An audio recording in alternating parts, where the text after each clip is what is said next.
வாழ்க வையகம், வாழ்க வளமுடன். அனைத்து உறவுகளுக்கும் இனிய வணக்கம். கடன் இல்லாத மனிதனே இல்லை. பணக்காரனுக்கும் கூட அவன் தகுதிக்கு ஏற்ப கடன் நிச்சயமாக இருக்கும். கடனே இல்லாமல் நான் வாழ்ந்து காட்டுகிறேன் என்று நீங்கள் சவால் விட்டாலும் கிரகங்களும் விதியும் உங்களை எப்படியாவது கடன் வாங்க செய்துவிடும்.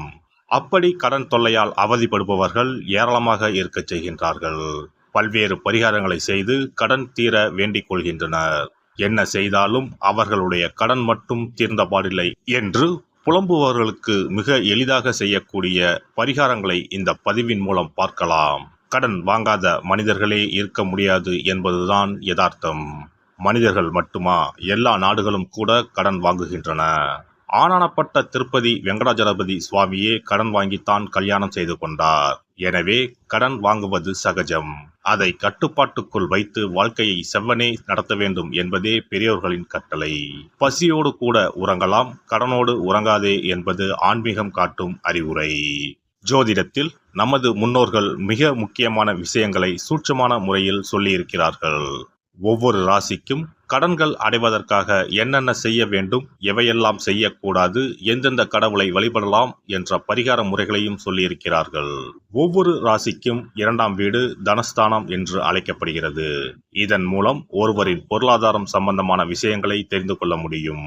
ஒவ்வொரு ராசியின் 6ஆம் வீடு ரண ருண ரோகஸ்தானம் என்று அழைக்கப்படும். ஒவ்வொருவருடைய மன சம்பந்தமான வலி, உடல் சம்பந்தமான வலி, ஆரோக்கியம், கடன் போன்றவைகளை நாம் 6ஆம் இடத்தின் மூலமாக தெரிந்து கொள்ளலாம். ஒருவருடைய ஜாதகத்தில் 6ஆம் இடத்தில் லக்னத்திற்கு 6ஆம் இடத்தில் எந்த கிரகம் இருந்தால் எந்த மாதிரியான பலன்கள் ஏற்படும் என்பதை பற்றி பார்க்கலாம். 6ஆம் இடத்தில் சூரியன் இருந்தால் வெப்பம் சம்பந்தமான விஷயங்கள், வெப்ப நோய் சம்பந்தமான விஷயங்களும், அரசு சார்ந்த கடன்களும் இருக்கலாம். சந்திரன் இருந்தால் நீர் சம்பந்தமான பிரச்சனைகளும், சீக்கிரமே அடையக்கூடிய கடனும் இருக்கலாம். செவ்வாய் இருந்தால் இரத்தம் சம்பந்தமான பிரச்சனைகளும், பூமி சம்பந்தமான கடனும் இருக்கலாம். இவர்களுக்கு மருத்துவ செலவுகள் அடிக்கடி ஏற்படும். புதன் இருந்தால் நரம்பு சம்பந்தமான பிரச்சனைகளும், பணம் சம்பந்தமான பிரச்சனைகளும் இருக்கலாம். குரு இருந்தால் வயிறு சம்பந்தமான பிரச்சனைகளும், தெய்வ கடன் சம்பந்தமான விஷயங்களும் இருக்கலாம்.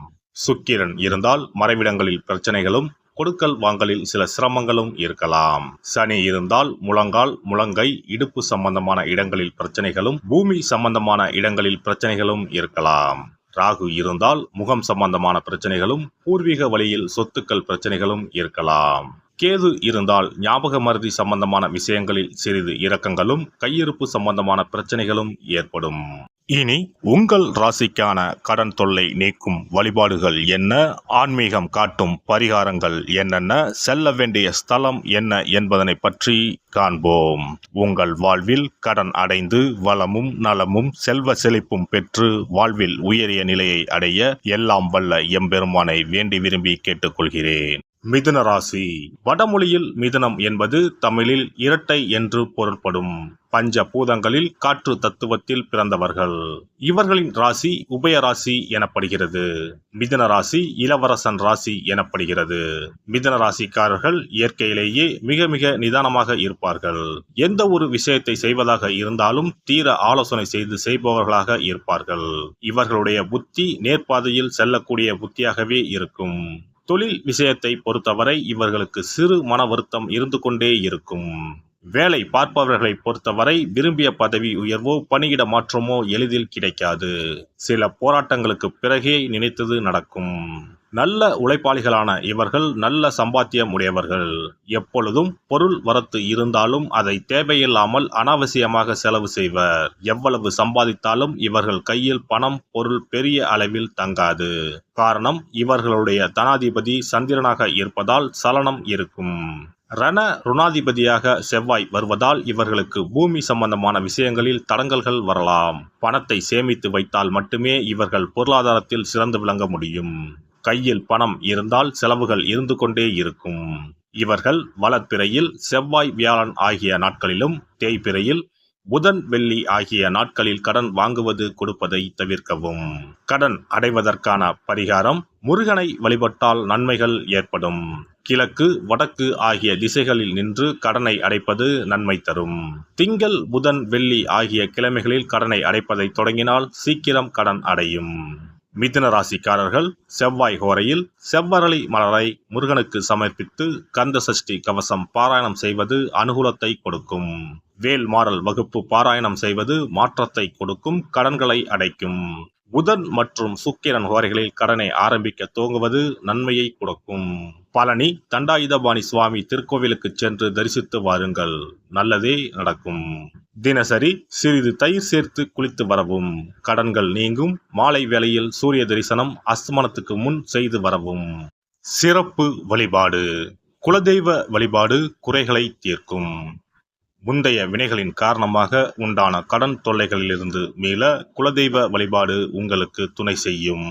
3 பௌர்ணமிகள் தொடர்ந்து குலதெய்வ வழிபாடு செய்து வந்தால் கடன் தொல்லை படிப்படியாக குறையும். ஆண்டுக்கு ஒரு முறையாவது கட்டாயம் குலதெய்வ கோவிலுக்கு சென்று வர வேண்டும். குலதெய்வ கோவில் தூரமாக இருப்பவர்கள் அல்லது குலதெய்வமே தெரியாதவர்கள் 5 முக விளக்கு வைத்து நெய்யிட்டு தீபமேற்றி முடிந்த அளவு படையலிட்டு வழிபட வேண்டும். இப்படி 9 பௌர்ணமிகள் வழிபட்டு வந்தால் கட்டாயம் கடன்கள் அடைபடும். அது மட்டுமின்றி வரவேண்டிய கடன் பாக்கி இருந்தாலும் வசூலாகும். சங்கடங்கள் தீர்க்கும் சக்கரத்தாழ்வார் வழிபாடு. சனி மற்றும் புதன்கிழமைகளில் பெருமாள் கோவிலுக்கு சென்று அங்குள்ள சக்கரத்தாழ்வாரை தரிசித்து மனமுருகி வேண்டுங்கள். பிறகு அவரை 12 முறை வலம் வந்து வழிபடுங்கள். துளசி மாலை சாற்றி வேண்டிக் கொள்ளுங்கள். நிச்சயம் கடனால் உண்டான சங்கடங்கள் நீங்கும். கோமாதா வழிபாடு குறைகளை தீர்க்கும். செல்வத்தின் அம்சமான கோமாதாவின் வழிபாடு உங்களை நிச்சயம் காக்கும். காலையில் விழித்ததும் பசுமாட்டை காண்பது தீர்வு கொடுக்கும். மேலும் ஒரு முறையாவது பசுவுக்கு கீரையும் பழமும் கொடுப்பது நல்லது. திருமகள் உரையும் பசுவின் பின்புறத்தை தொட்டு வணங்குவதும் செல்வம் சேர வழி தரும். குளிகை நேரத்தில் வாங்கிய கடனில் ஒரு பங்கை அடையுங்கள், நிச்சயம் முழு கடனும் தீரும். அதுபோல குளிகை நேரத்தில் கடனை வாங்காதீர்கள். அடகு வைத்த நகைகள் வீடு வந்ததும் நன்கு சுத்தம் செய்து மஞ்சள் நீரில் போட்டு பூஜை அறையில் ஒரு நாள் வைத்த பிறகே உபயோகப்படுத்துங்கள். வீட்டை எப்போதும் சுத்தமாகவும் தெய்வ கடாட்சமாகவும் வைத்துக் கொள்ளுங்கள். திருமகள் தங்கும்படி உங்கள் சுற்றமும் செயலும் இருக்கும்படி பார்த்து கொள்ளுங்கள். கடன் தீரும் வரை பூஜை அறையில் மஞ்சள் பொடியால் அக்ஷயம் என்று எழுதி வாருங்கள். தோரண கணபதியை அன்றாடம் விளக்கேற்றி வழிபடுங்கள். சதுர்த்தி நாட்களில் நைவேத்தியம் சமர்ப்பித்து வழிபடுங்கள், நிச்சயம் கடன் தீரும். ருண விமோசன பைரவர் வழிபாடு கட்டாயமாக உங்களின் எல்லா கடன்களையும் தீர்க்க உதவும். அதுபோல பிரதோஷ வழிபாடு நிச்சயம் எத்தனை பெரிய கடன்களையும் படிப்படியாக தீர்க்க உதவும். அதுபோல பஞ்சமி தினத்தில் அம்பிகையை எண்ணி விளக்கேற்றி வழிபட்டால் கடன் பிரச்சனைகள் தீரும். வெண்கலம் அல்லது பித்தளை விளக்கு வாங்கி வசதியில்லாத சிவாலயத்துக்கு தானம் கொடுக்கலாம். செவ்வாய் பகவானின் திருவருள் இருந்தால் கடன் இல்லாத வாழ்க்கை அமையும், விரய செலவுகள் குறையும். எனவே செவ்வாய் தோறும் செவ்வாயின் அதிபதியான முருகப்பெருமானை வணங்கி வேண்டலாம். சஷ்டி கவசம் பாடி சஷ்டி விரதம் இருப்பதும் கடன் சுமைகளை அறவே ஒழித்துவிடும். எல்லாம் வல்ல இறையருளால் நீங்களும் உங்கள் அன்பு குடும்பமும் உடல் நலம், நீலாயுள், நிறை செல்வம், உயர் புகழ், மெய்ஞானம் ஓங்கி வாழ்க வளமுடன். இந்த வீடியோ பதிவு உங்களுக்கு பிடித்திருந்தால் லைக் பண்ணுங்க, கமெண்ட் பண்ணுங்க, ஷேர் பண்ணுங்க, மறக்காம சப்ஸ்கிரைப் பண்ணுங்க, பக்கத்துல இருக்கிற பெல் பட்டனை கிளிக் பண்ணுங்க. நன்றி, வணக்கம். ஓம் நமச்சிவாய. சிவாய நம.